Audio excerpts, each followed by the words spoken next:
All right, Shalom and Barakatham. Blessings unto you, believing brothers and sisters, the Akim, the Akwath, right, who listen and believe. I want to give all praises, infinite honor, and glory to the God of heaven and earth, Yahweh, and his only begotten Son, whose name is Yahweh Shai. Call hello, Yahweh. Call hello, Yahweh Shai. All praises, infinite honor, and glory be to the God of heaven and earth, Yahweh, and his only begotten Son, whose name is Yahweh Shai. This is the Brother Sagalai back with a lesson on through the Spirit. And I wanted to touch on this article here, and it's from visualcapitalist.com. And the premise of the lesson is getting into all these rich men. And let's get them on the screen and see if I can get it. A lot of pop-ups. Salakia. Excuse me. So the richest person in every state. And it goes state by state. And it shows you all of these faces. And you see all of these demons on here, all these ghosts, all these devils. These are the faces of the richest people in every specific state. No matter what state it is, it shows you who's the richest by state. And all of them, for the most part, are Edomites. All of them are Edomites. Now, this is actually prophecy in itself, and we will touch on that. But right here it says what we're showing, the richest person in every state as ranked by Forbes. So Forbes did this study. This was done in April, actually. Key takeaways. Elon Musk is the richest person in Texas.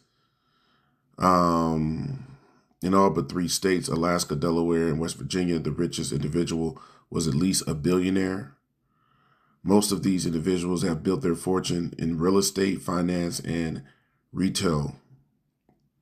So then it shows you the person, the estimated net worth, so on and so forth. So you have Elon Musk, Jeff Bezos, Mark Zuckerberg, Warren Buffett, Steve Ballmer, who was the, last I knew he was the owner of the LA Clippers as well, amongst other things.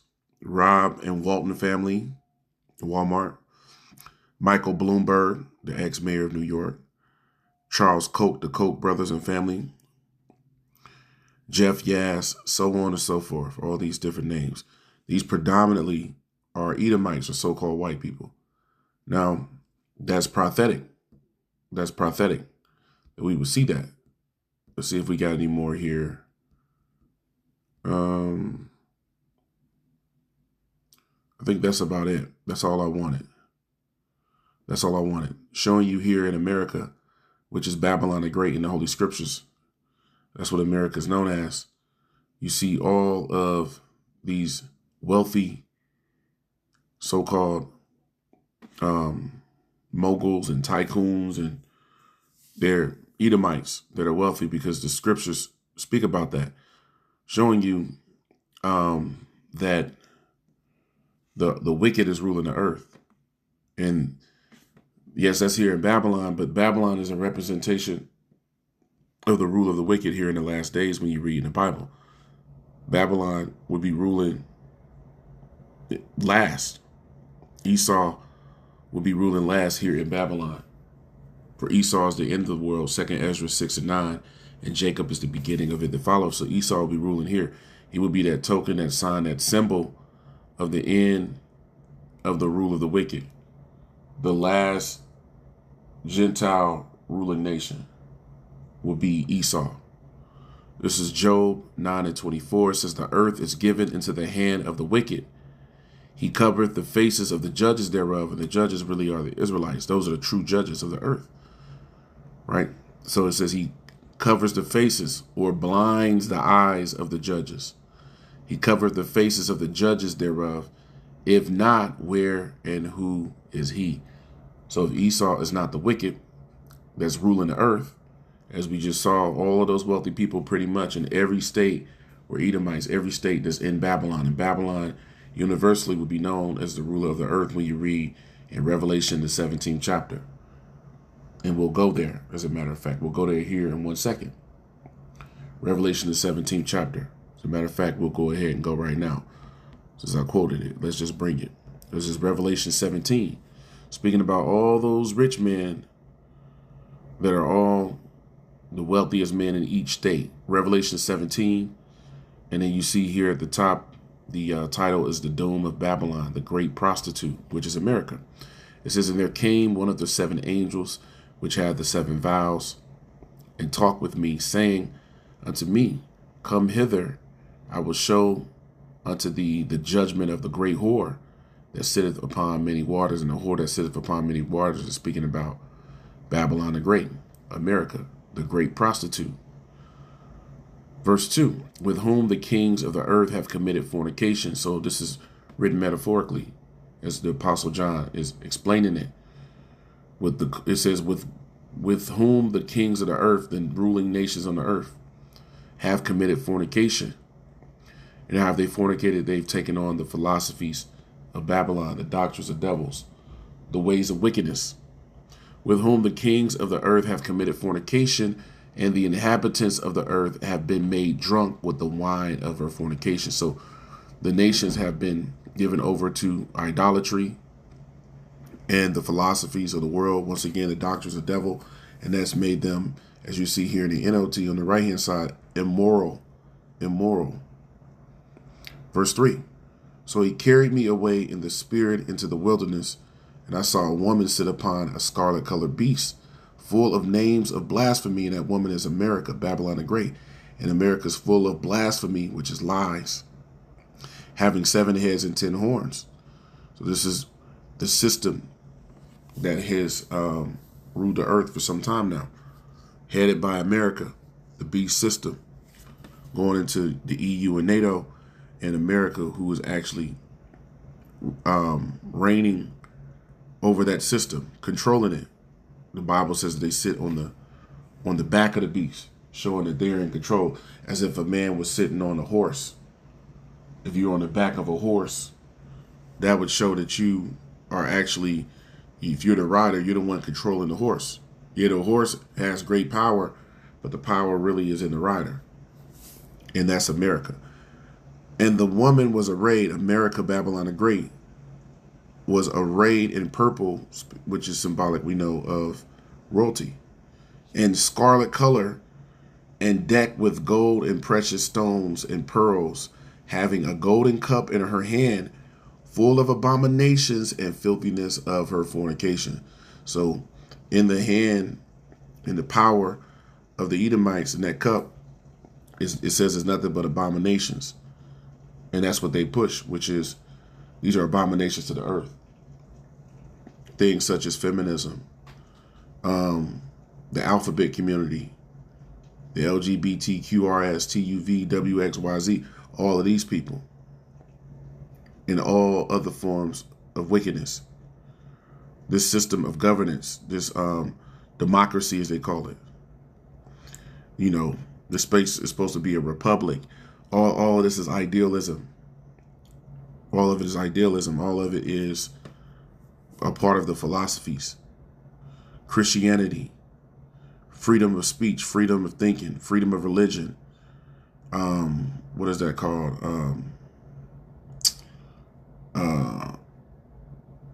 Man, it just slips my mind. Freedom of being pro-choice. All of these things are an example of the filthiness of her fornication. Speaking of Babylon, verse 5, and upon her forehead was a name written, Mystery Babylon the Great. So this is a mystery to many people still on the earth, but not to the believers and the elect who have awakened to the truth. Mystery Babylon the Great, the mother of harlots and the abominations of the earth. So Babylon is also known as here, as it says in the NLT, the mother of prostitutes. And the well-favored harlot is also another name when you read throughout the scriptures given to Babylon, a designation. It's the mother of prostitutes, the well-favored harlot. It speaks about that throughout the scriptures. So this would be speaking of Babylon. So when we see these faces here of all of these people that are rich here on the screen, All of these faces we see. There goes one Jacob, might be right there in the middle here. But most of these are Edomites. So when we see all these faces, this lets us know that this is the sign that Esau is ruling in the earth. And he's ruling here by way of Babylon, Babylon the Great. So this truth is what has kept the believers away from being continued to be overtaken. We had to come to the truth to actually start the process of being converted. So now what is going to happen to all those faces and all of those Edomites all over the world is ruling? Well, let's go to the book of James, the 5th chapter. Now the title here is The Misuse of Riches, Warning to the Rich. So just a warning to those that will be rich, those that will be ruling all over the world. Now this is just speaking about America, Babylon the Great. But it's a warning to all those that are ruling and all of their riches. Let's see what it says. Thus saith the words of the Most High God, Yahweh, why Yahweh Shai. This is the book of James 5 and verse 1. It says, go to now, ye rich men, weep and howl. It says, for your miseries that shall come upon you. So misery is what's coming upon the ruling elite, starting with the Illuminati, going down to the nation of Edom. So misery is coming. That's going to be by way of the missiles. Your riches are corrupted and your garments are moth-eaten. Your gold and silver is cankered, meaning it's become worthless. And the rust of them shall be a witness against you, and shall eat your flesh as it were fire. Ye have heaped treasure together for the last days. And that's what the Edomites have done. They've heaped together all these riches for the last days to try to rule here in the last days and be a part of the pushing of this new system, which is the fourth industrial revolution, as is known and called and referred to, but the mark of the beast, the MOTB, being pushed. They're positioning themselves to be a part of those that's going to be the ruling class that's going to rule forever in their minds, which that's never going to happen because prophecy says that it won't happen. James 5 and 4, behold the hire of the laborers who have reaped down your fields, speaking of the children of Israel, which is if you kept back by fraud, you've taken this place by fraud, as it says in Micah 2 and verse 2, they covet fields and take them by violence. It says, kept back by fraud crieth, and the cries of them which have reaped are entered into the ears of the Adawan, or Lord of Sabaoth. Ye have lived in pleasure, you Edomites have lived in pleasure, and Babylon is your main enterprise. This is where you've lived at and ruled, and is that golden cup in the hand, right? It's the golden cup in the hand of Babylon. Is your rule here in America. It's symbolic of that rule, a big part of it, which that was given to you by the hand of the Most High, and you believe it was by manifest destiny. Well, it was the will of the Most High, but only for a particular season, a particular moment in time, and that time is up when you read these prophecies. Ye have lived in pleasure on the earth. You've done all that you've wanted to do, and been wanton. Ye have nourished your hearts as in the day of slaughter. So you've went from nation to nation and taken the resources, taking the lands, destroying the people, putting the philosophies and wickedness, ways of wickedness on all the people of the earth, making them follow after wickedness and sin, the children of Israel, that is, and immorality. What is that? All these nations becoming confused. You brought confusion. America is known as the great melting pot because you have the greatest mixture, conglomerate of people in one nation. That's here in America. That's caused confusion. Ye have condemned and killed the just, and he doth not resist you. So all you've done, all the innocent blood that you've shed, as it says in Numbers 35 and 33, the blood can't be cleansed of the blood that is shed, but by the blood of him that shed it. So the believers, the elect, are actually going to be given exemption from the wrath that's to come when Esau comes in like a flood. So it's this truth that is kept. This comes to mind. It's this truth, this understanding that kept the believers intact in order to receive the promises given spoken of, and it's going to be given by Yahweh through his son, whose name is Yahweh Shai, who's soon to return. Ephesians 4:14, that we henceforth be no more children, tossed to and fro and carried about with every wind of doctrine. And that's what Esau has brought to the world, right? The philosophies and doctrines of devils, wickedness, promoting nothing but unrighteousness, because he is profane outside of the way of understanding in the temple, for that matter.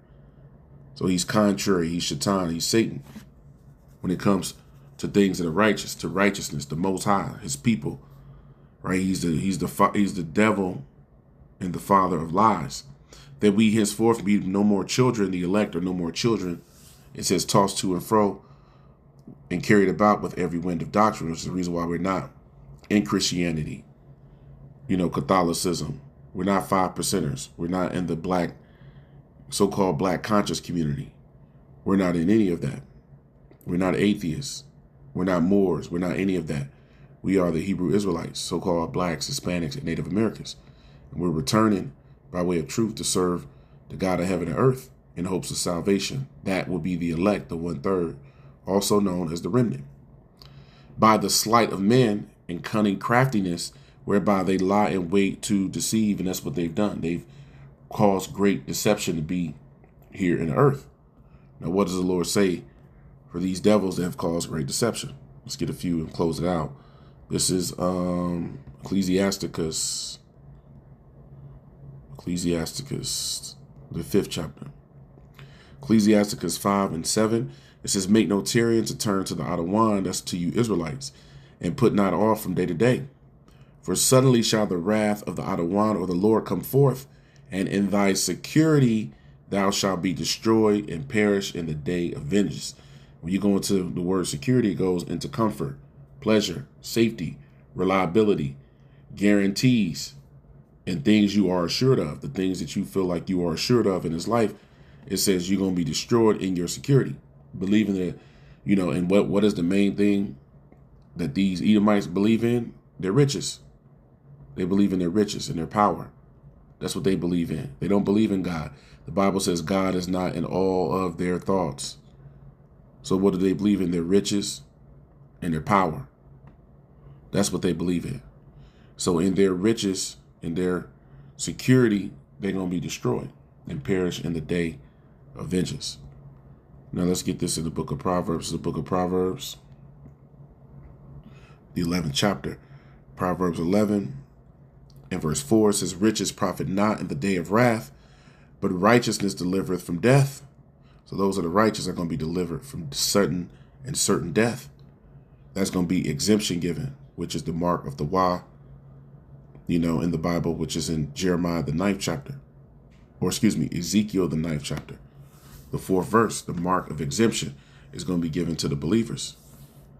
The righteousness of the perfect shall direct his way. So that will be the understanding and faith of the perfect, which will be the elect. It says it's going to direct his way, but the wicked shall fall by his own wickedness. So all the money and power, military prowess, all the things that they've done, all the riches they've amassed in the earth, all of that is going to be given up, because wickedness don't deliver, from wrath. It only gives one over to wrath and judgment from the Most High. Let's read that again. Proverbs 11:5. The righteousness of the perfect shall direct his way, but the wicked shall fall by his own wickedness. That's right. So that's what's going to happen to the wicked. Verse 6. Let me highlight this as well. Verse 6. Proverbs 11:6. The righteousness of the upright shall deliver them, but transgressors shall be taken in their own naughtiness. Now, it says in the NLT, the godliness of the good people, it says, rescues them. The abomination of treacherous people traps them. So that's the balance of the Most High. So you're either going to be given over, to damnation, or you're going to be given salvation. Yahweh Shai is coming to destroy and to deliver. As the scriptures tell us, speaking of wickedness, it lets us know that, let me just get it. It's in my mind. What is that? Sirach. Is that the 19? Sirach 19. Yep. Sirach 19 and 22, the knowledge of wickedness is not wisdom, neither at any time the counsel of sinners prudence. And that's the way Esau's lived, right? By the knowledge of wickedness. By the knowledge of wickedness. That's not wisdom in the sight of the Most High. Let me get this before I close it out. This is the book of 1 Timothy, the 6th chapter. I want to get this as well. 1 Timothy 6 and verse 9. And it reads, but they that will be rich fall into temptation and into a snare and into many foolish and hurtful lusts, which drown men in destruction and perdition. For the love of money is the root of all evil, which while some coveted after, they have erred from the faith and pierced themselves through with many sorrows. So that would be, exemplified by the rule of Esau, Edom. Salakia, if you hear my dog scratching and barking in the background and hitting the door. Salakia for that. But I wanted to get this lesson off through the spirit of Yahweh B'Shem Yahushua. So with that, I pray that this lesson was edifying to you believing brothers and sisters. I want to give all praises, ever honor, and glory to the God of heaven and earth, Yahweh B'Shem Yahushua, B'Shem Rakakwadash. All praises be to the Most High God, Yahweh, and His Son, whose name is Yahushua. Honors be to the elect elders of the nation of Israel, right, who labored in truth and sincerity on the four corners of the earth. Barakim La Habayath Madabada. Blessings to the house of David, which you brothers laboring, and to the Akim Wa'akwath, brothers and sisters that also listen and believe on the glorious gospel being preached. Unto you I say Shalom, Shalom, and Barakatham Yad.